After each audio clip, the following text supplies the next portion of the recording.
Bonjour, bienvenue sur apprendre le japonais.net et maintenant que vous avez maîtrisé les hiragana, nous allons passer au second alphabet, les katakana.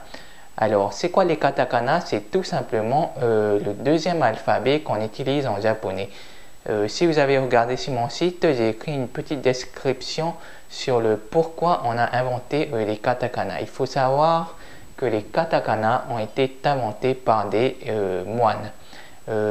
Alors, les moines, ils avaient l'habitude d'écrire en kanji et c'était tout simplement pour simplifier et aller plus vite lorsqu'ils prenaient des notes. Mais aujourd'hui, les katakana, on les utilise plutôt dans des magazines ou dans des journaux ou dans des émissions télé pour mieux souligner un mot et pour lui donner un peu plus d'importance. Il est plus facile de lire un katakana qu'un kanji. Donc aujourd'hui on l'utilise pour cette fonction et la seconde fonction c'est pour traduire les mots étrangers.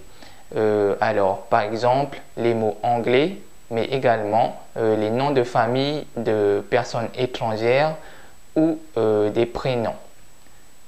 Alors voilà maintenant que je vous ai expliqué à quoi servent les katakana. Voyons tout de suite la première ligne du tableau des katakana. Alors les katakana, c'est pareil que les hiragana, il y en a 46 caractères, ce sont les mêmes. Alors, commençons avec le A, ensuite il y a le I, le U, donc il se lit OU, et le E, il se lit E en japonais.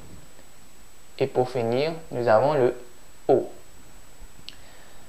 Alors, comment ils se retranscrivent en katakana? Le A, il se retranscrit avec ce caractère. Le I, avec celui-ci. Le OU, avec celui-ci. Le E, avec celui-ci. Et le O, avec celui-ci. Voyons un par un comment on les écrit. Alors, le A, on trace un trait horizontal qu'on finit en crochet et le deuxième trait, un trait oblique. Voilà, nous avons notre A. Le I, on trace un trait oblique et un trait vertical. Voilà pour le I. Le OU, alors on commence par le O avec un petit trait vertical, un second et on finit avec le troisième trait.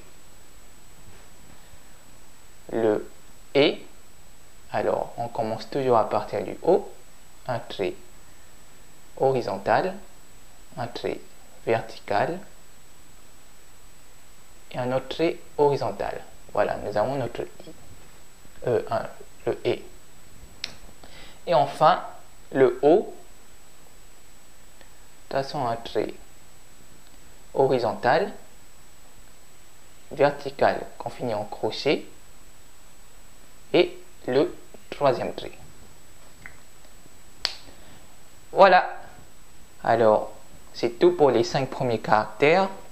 N'oubliez pas de vous entraîner sur le site avec les feuilles d'entraînement, mais également en passant le test pour voir si vous avez assimilé ces 5 caractères.